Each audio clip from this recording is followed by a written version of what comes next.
This is the theme of Setback, an interview with a hitman, Viktor's betrayal, select frames. And they actually shoot him. So now we are cut to sort of like a side-by-side comparison. These are sort of two cuts at the same time.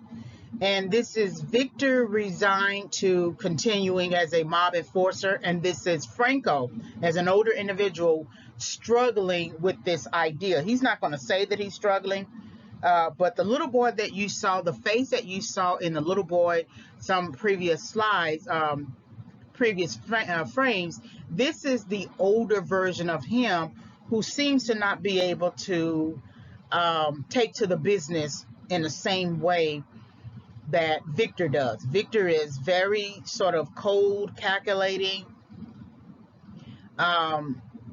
listens. He doesn't run his mouth. He's very silent in what he does. And whenever he brings out that gun, he's going to shoot. So Franco is somewhat excited and somewhat bothered by what he has done. We don't know what he's done, but we get this image of his head lowered as being as indicative of something that is bothering him. He's standing by a car, and Viktor and Sergei are going to drive up, and Franco is going to sort of reveal what he has done, what he has put his hands to. And so there's a lighter, and we don't see the full lighter, but I think this is going to be the lighter that Viktor gives to his father, Trafficant, after capturing Franco. That's way down into the movie, but it's something to think about. And so he's lighting a cigarette. He's, it's interesting that he's full man, full beard. The little boy in him is still there, but it's much easier to hide behind the cigarette, hide behind the beard, hide behind the dark clothes, hide behind the fact that he does have a little bit of clout, more so over Sergei and Viktor. Sergei, according to Trafficant, is a foot soldier. He does what he is told. And then Viktor is up under. He supports the authority of Sergei, but they all support the larger mafia boss. So this is Franco sort of taunting Sergei off to the left and Viktor off to the right, basically to get out of the car. And so just before this happens, Franco gets into the car in the back seat, and he tells Viktor to go look, and he kind of slaps him on the head. Viktor gets out, and he thinks it's maybe just a package or something like that, but then he goes and looks in the trunk of the car, and it's a little girl who's killed. And this part of the business seems to bother Viktor. Remember, this is the same child. This is the same man who was a child who didn't have a problem pulling a gun out on two other children his age. But now as an adult, it is bothering him that he has to pull out, that a child is in the trunk, dead, killed, and dead. So he grabs his face as if to maybe hold himself together, comfort himself, because he can't reveal too much of what he is feeling.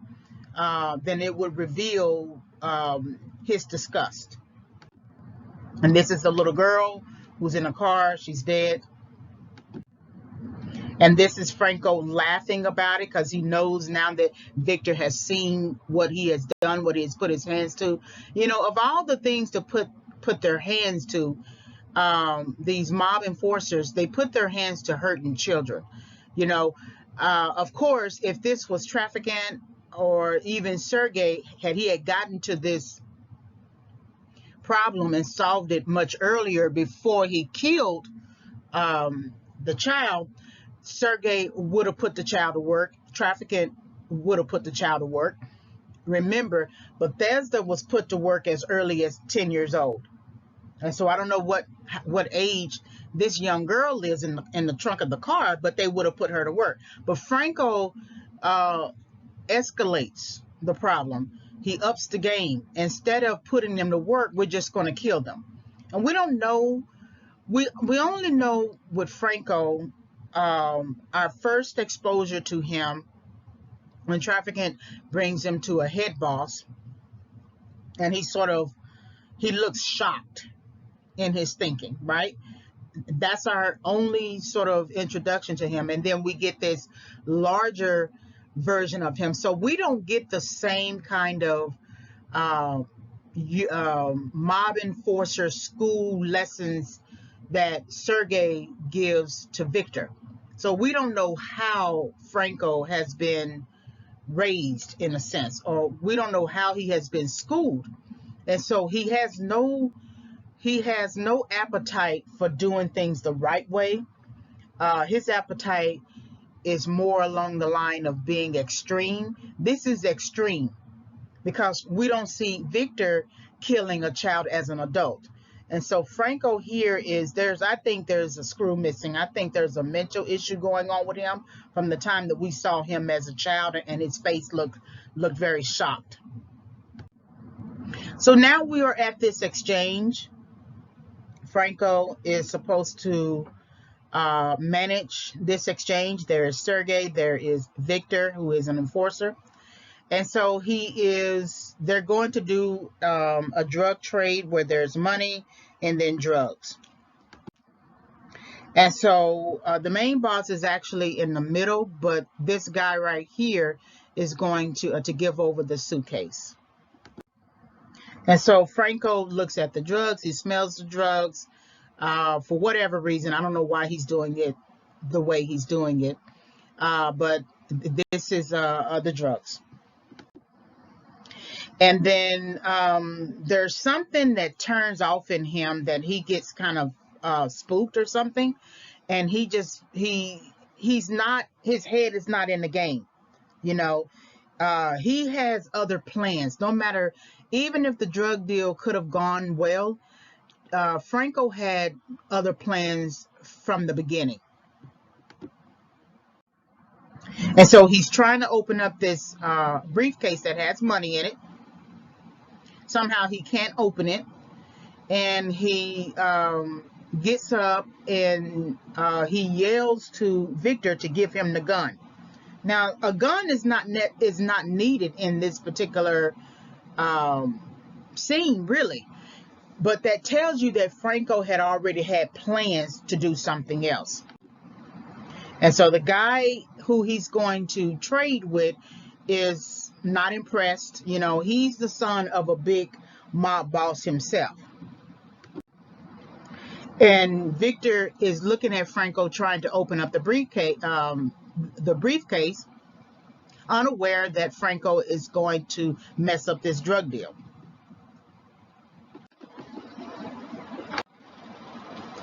This is where we see Franco changing the plans, changing the game. It really should be just a simple transfer, a simple deal between Franco and his men. And Franco really is up under his father, Trafficant. It should be just a simple deal with Franco and the other drug dealer, changing drugs for money or money for drugs. But this is where we see Franco yelling at Viktor, knowing that he has that kind of seniority because his father is the boss, yelling at Viktor to give him the gun. And we know as soon as you bring in a gun, it's going to change the whole dynamic, especially when a gun is not necessary. We don't see the opposing drug dealers or mob people pulling out their guns. If anything, they should be the ones who would feel a threat, right, from Franco and his men. But it is Franco who changes the dynamics of the game. And basically, when he kills that girl, he's sort of, disrupting the way things usually are done, the standard way of mob enforcement and drug dealing. So the man is not really, he's not really all that amused, but when Franco says to Victor to give him the gun, you see the two guys at the back ready. They are ready with their hands on their guns, just in case, right? So Victor is bothered by Franco's request. Um, and as in every case, Victor looks to Sergei for direction. Because after all, Sergei is his mentor, is his direct boss. But Franco has a lot of rank in this game just by default because his father is in charge. Trafficant is his father. So Victor is reluctant to take out his gun and give it to Franco. And in many cases, you should always be reluctant to give your own gun, right? Why, if Franco is supposed to be this big mob enforcer under his father, why doesn't he take out his gun? And why doesn't Franco have a gun? You know, that's interesting that he doesn't take out his gun. So you have to wonder if Franco has bad intentions here, that maybe he is trying to set up Victor, or maybe he is trying to do much more than what is called for at this moment. Sergei doesn't respond. Victor has to give him the gun because Victor is a mob enforcer, but to Franco and Trafficant, he's really no different than Sergei. He's a foot soldier, so he has to do what he is told. Remember that it is Sergei who sneaks into Victor's apartment to kill him and says he has no choice. He basically has to do it, right? And it is Trafficant later who says that Sergei is a foot soldier and he does what he is told.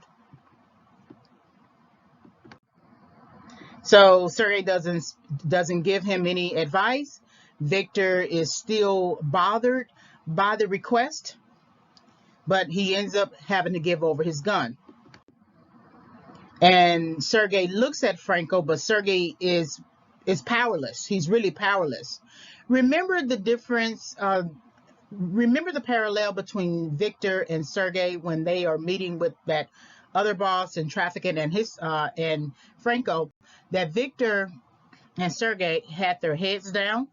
But now look at Victor and Sergei. Victor has his head up, but Sergei has his head down. Now he's looking at Franco to see what he's going to do.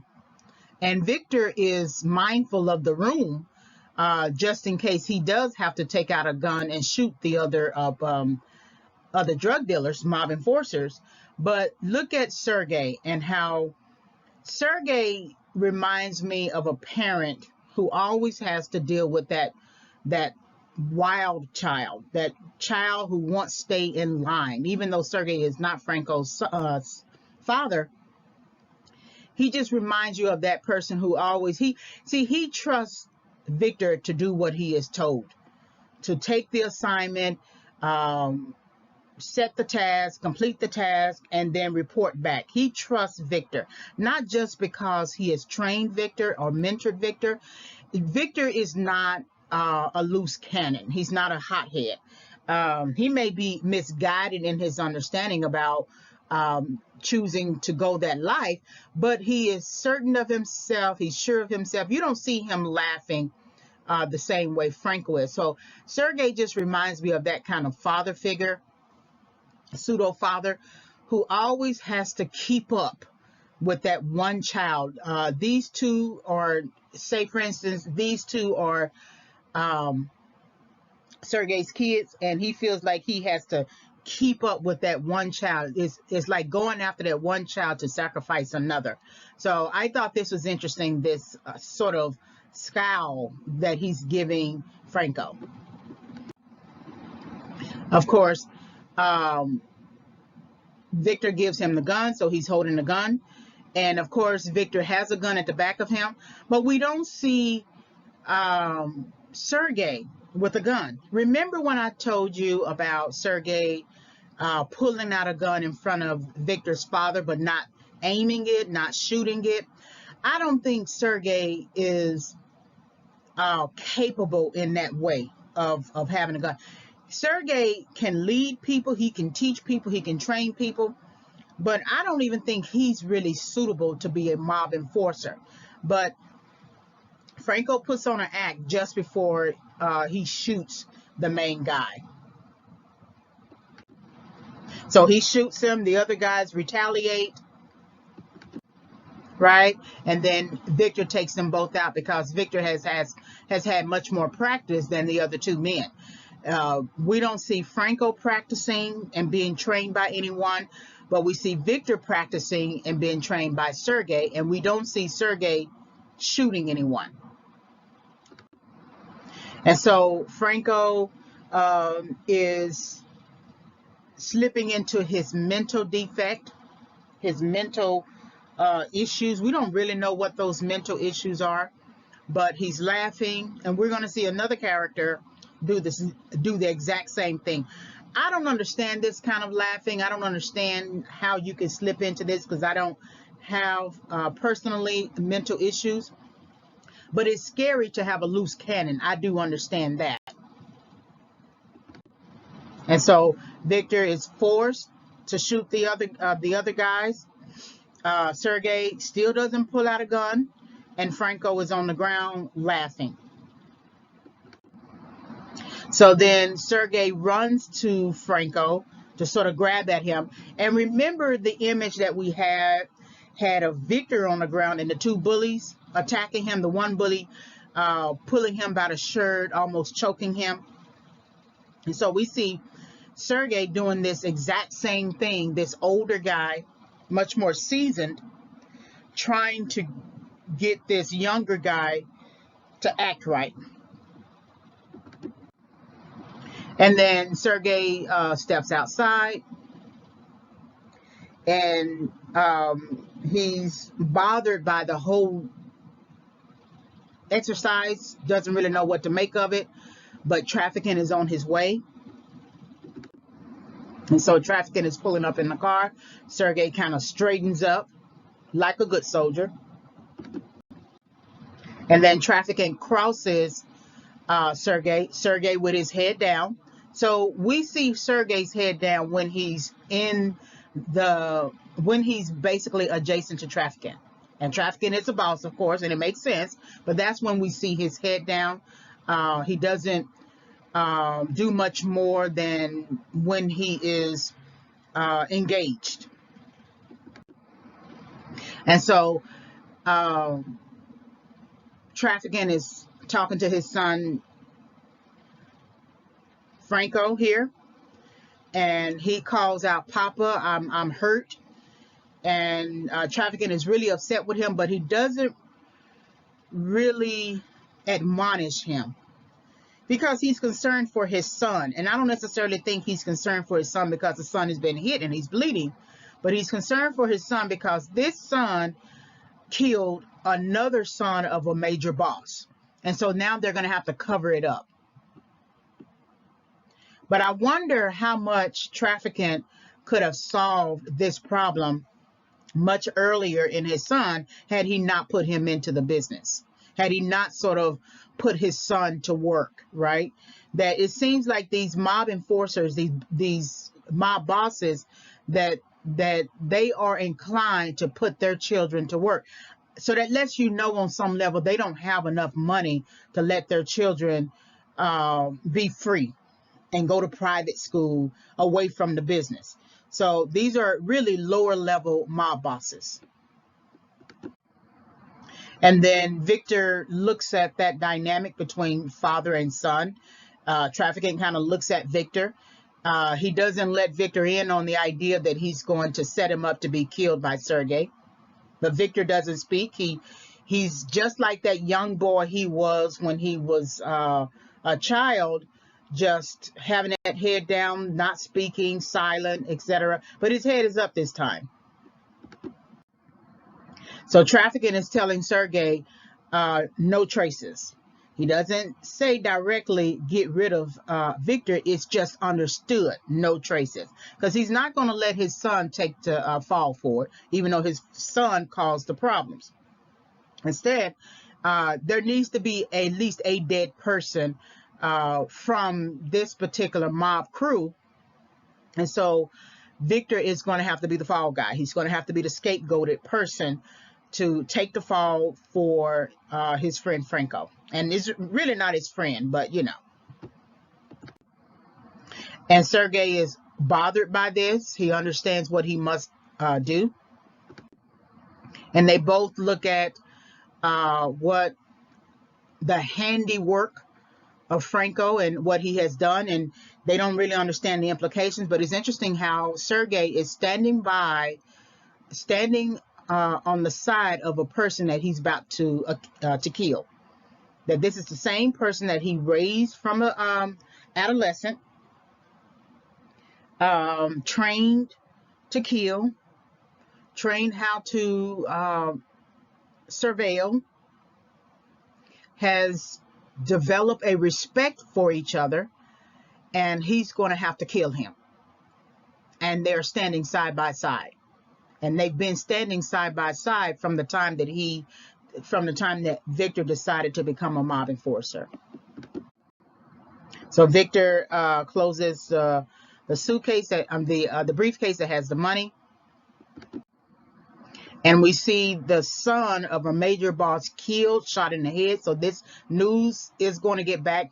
There's no way you can really cover this up. You couldn't even say burn him or, bury him. This is going to get back to his father, his head boss.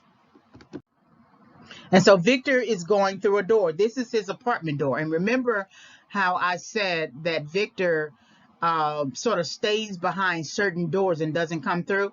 And this is a door. Now, this door is his place of shelter. So he's walking into the door after that exercise from whatever that night is, because he has a change of clothes here. When he was at the warehouse, he had a leather jacket and jeans. So now he has a suit jacket on. So we don't know the distance between the time frame between that warehouse meeting and now. We just know that he has changed clothes. But he's coming through a door, expecting to be to have peace in his own place. And so then, right before we see Sergei slip in, Victor goes into the bathroom. Maybe to fake out whoever is going to come through the door, but turns on the shower. And we see Sergei slip in. So how is it that Sergei knows how to get in? There must be some familiarity. Sergei must have been there before in order to be able to know exactly how to slip in. Now, of course, he has trained himself in how to slip into an apartment, That's just obvious. He has age on him. But that also tells you on some level that there's some familiarity that Sergei has with this place, especially in the way that he moves about. So then he moves about, and then it is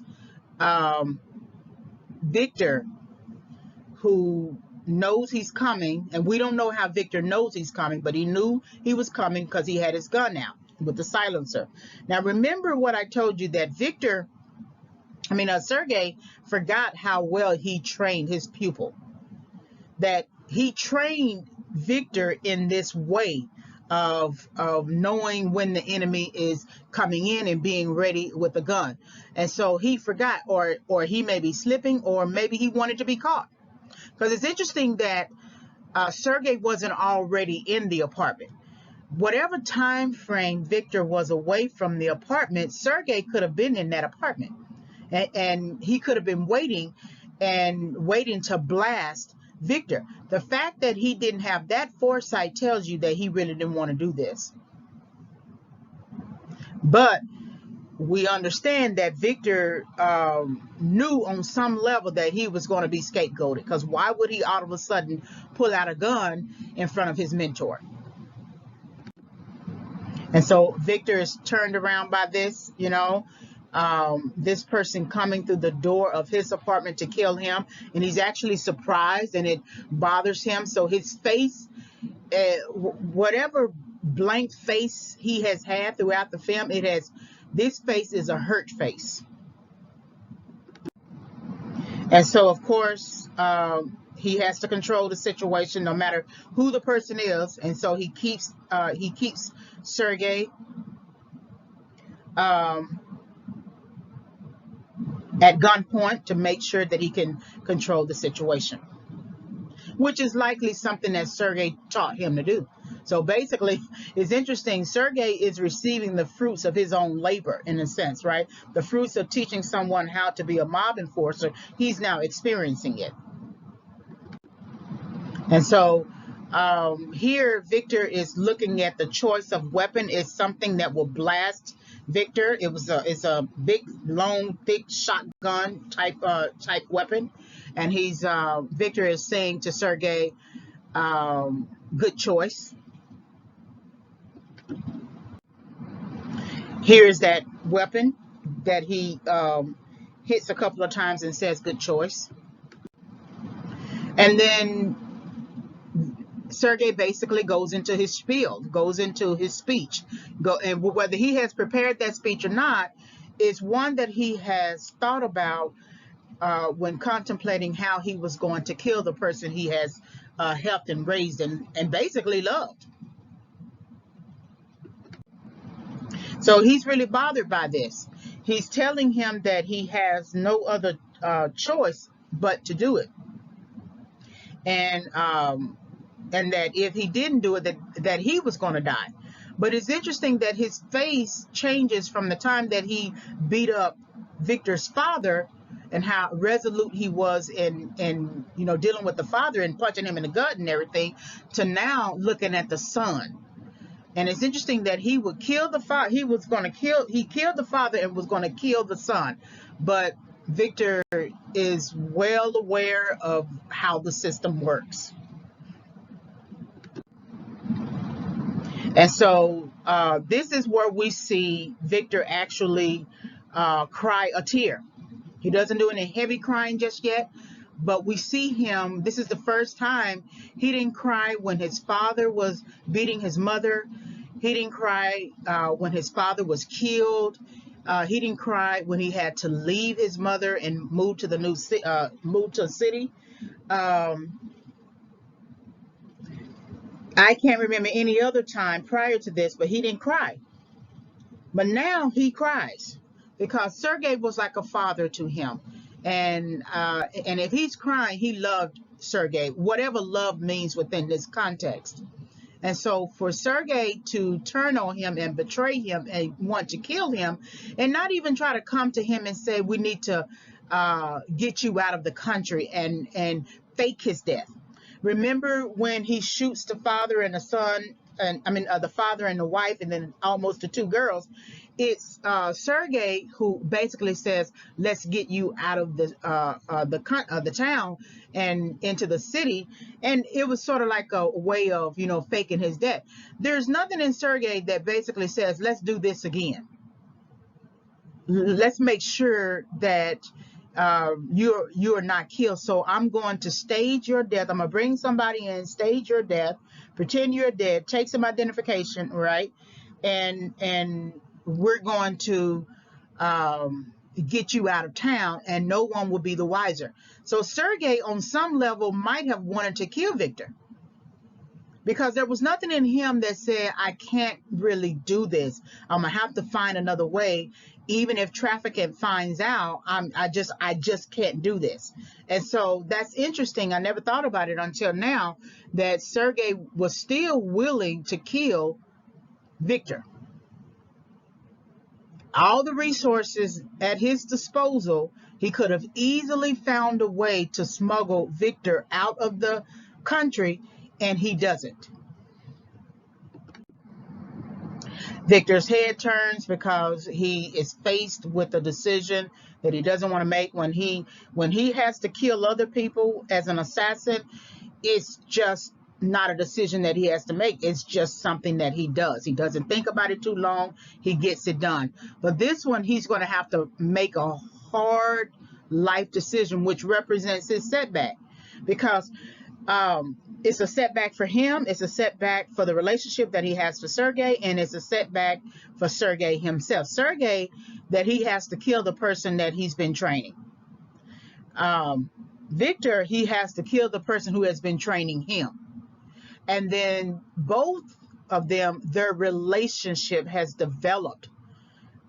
It's inherent in the plot development that they have a strong relationship, and now it is experiencing a setback, and he is forced to make a decision that is going to be life-changing. That means he will never be able to have access to this mentor ever again once he shoots him, once he kills him. And that's something that he thinks about that really bothers him, that he never thought he would ever have to be confronted with that type of decision. And no one wants to be confronted with the decision to kill a mentor. You know, the way that you can kill a mentor, if we were looking at this from a different context and not the mob enforcer, hitman, assassin context, you can kill a mentor when you decide to go your own way in life. Here it is. They have trained you in their ways and prepared you to go forward, and then you end up doing something that costs you your freedom and going to jail. Well, there's a teacher, there's a mentor and a teacher that we always think about in terms of what went wrong with that person. Why is it that they get to this age and they do this X thing right here, XYZ? Who trained him? Who taught him? Who helped him? Who wasn't there for him as a child? And we always go back and look back on that person's history, that person's narrative history. You can kill a mentor that way by embarrassing him, by not doing the things that he taught you. That's why I am careful as a teacher that I don't engage in certain types of activities that would bring shame to me as a person, to me as just an individual, and to me as a teacher of the profession. And so, because I would not want to kill, so to speak, my mentor. I had a mentor who was a taskmaster, and he was a mentor when I was an undergraduate, then when I was in graduate school, and then a little bit after college. And so that would be the best way to kill that mentor, would be to do something so bad that is so criminal that I end up in prison. And that's how you can kill a mentor in that way as well. Not literally, but metaphorically. So he is forced here now, in the same way that you hear Sergei saying that he has no other choice. Viktor here has no other choice. Now, he could decide not to do it and tell Sergei to give me a head start to leave the country, right? And then they go chasing after him. Viktor must, on some level, want to kill Sergei in the same way that Sergei, on some level, want to kill Viktor. There's nothing in him that is resistant long term. So there's something is this face. I think this is the first time we're seeing a side profile of Viktor, and we are seeing the distress, the hurt in his eyes, the pain in his face, the veins in his neck. His ears even are affected. The hair on his head, the beard, the mustache, everything is affected. The clothes that he's wearing don't feel as comfortable now. And so that's something that I want you to think about, that he's really distressed about this decision that he has to make. So this is where we get the word attachment. It is Sergei who says that Viktor has no attachment, that he is just basically stone-faced, has no attachment,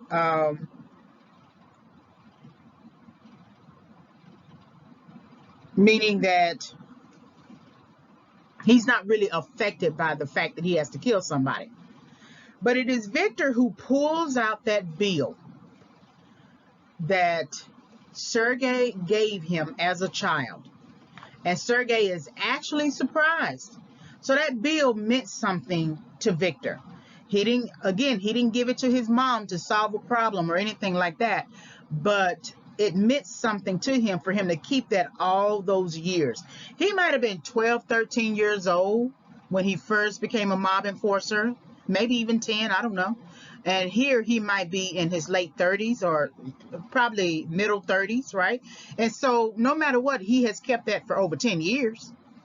That whole time it has been. So that lets you know he did have an attachment to Sergei. Sergei really didn't understand the pupil.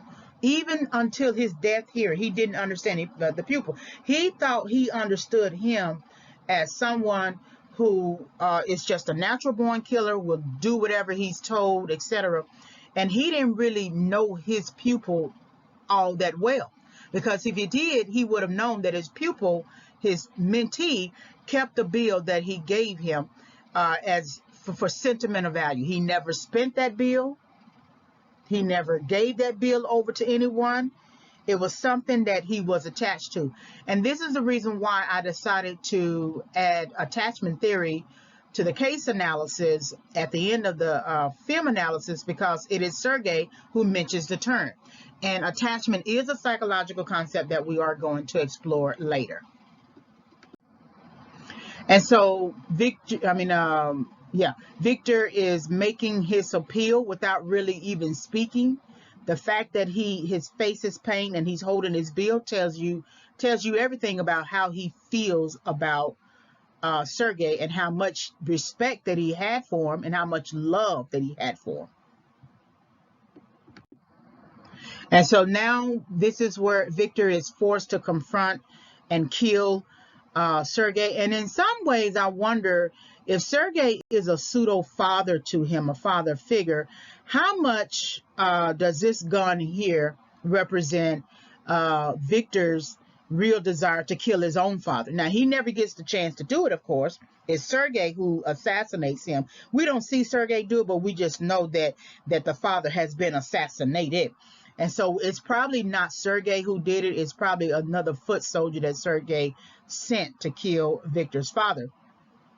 But it's very interesting that he's holding a gun at his chest, at his heart, and how much that sort of pains him to have to make this decision.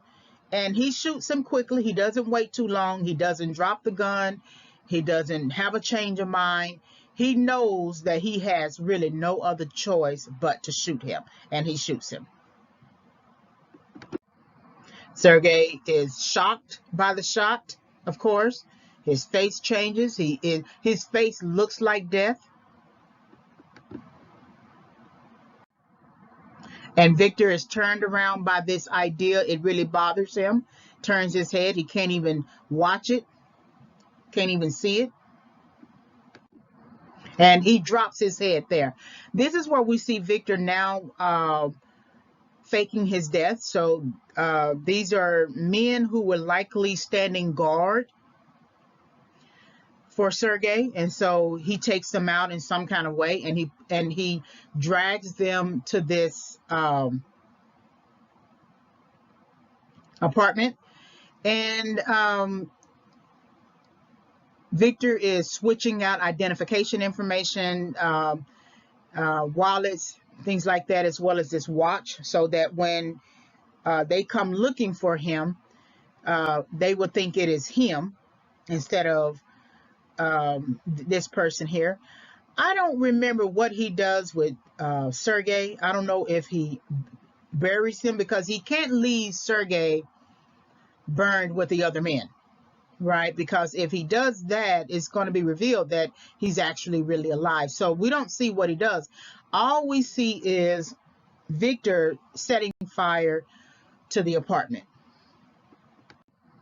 So he has the gasoline. He's about to set fire to the apartment, or to this building, whatever it is. And then we get this smoke. We get a fire and we get a smoke. And so, in other words, all of whatever progress he put into being a mob enforcer for Sergei, for Trafficant, is now all up in smoke. There's no turning back. He basically has no other choice but to leave. And this is kind of when he sets this on fire like this, you know, this is almost like looking back at his own narrative history with that mob organization, that mob hierarchy, that his narrative history now has to basically go up in smoke as if it never even happened. But the people who are part of this organization are very suspicious about whether or not he's actually dead. They don't have any proof. They just have this fire and they have to assume that he's dead. But knowing how much they know how skilled Viktor is, it is always the case that he might actually be alive. But when he looks at this, he's looking at his narrative history because he has to go into hiding. He's going to go to a whole new country, London, England, and assume another identity. So this look back here and is basically watching his narrative history go up in flames. And so Trafficant is in what maybe looks like his library reading a book, and someone comes in with some sort of, you know, package or something like that. We don't know what this is. We may find out later that it is connected to Bethesda, but it's just really an envelope of pictures. So he's looking at the pictures. The book is still open. And then he places the pictures in the book and closes the book. So we know what that basically means in terms of metaphorically speaking, that he's closing the book on that person's, on Viktor's contribution to his organization. He's closing the book on him. Of course, the pictures may be more than enough at this season, at this time, to suggest that Viktor truly is dead. But for now, he doesn't have any inclination to check and see other than looking at the pictures themselves, right? And so closing the book is closing like Viktor's narrative history with Trafficant. And also this closes the book in terms of Trafficant still being able to operate as a mob boss, even though his son Franco was actually the culprit in the whole exercise. His son is safe. His son is safe for now. And so, and we don't know how long he's going to be safe, but he's safe for now. All right, like, subscribe, and visit. Like the video, subscribe to the channel, hit the notification bell for more discussions. You can visit my YouTube channel for further film analysis. It's Favorites Film Analysis as the title of the channel. You can always send me an email and ask me a question, reginayfavorites@yahoo.com. My Overcoming Setback 5 Keys for Entering and Exiting Correction book will become available around October 2021. I'm still doing some editing. The book does not focus on film analyses, but I use the content that I created for the book to support my my perceptions of setback used as a theme in select films. So when the book becomes available, I will send out a notification video, audio. Thank you very much for visiting the channel.